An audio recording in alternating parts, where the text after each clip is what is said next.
300 fit আইছি আমি আপনাদের মাঝে একটু দেখাইলাম কি 300 ফিট আইছি এই দিকে একটা ভিডিও দিলাম। এই মাছ দিয়ে অনেক ফুল গাছ, এই আপনাদের মাঝে এই ভিডিওটা দিলাম। এই দিকে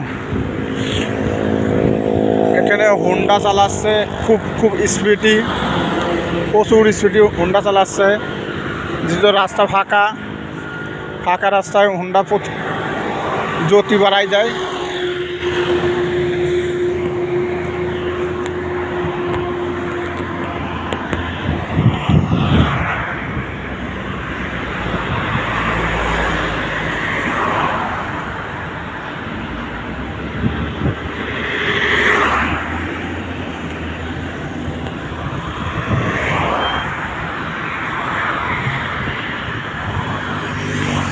দেখেন গাড়ি ঘোড়া তেমন একটা নাই 300 ফিটই।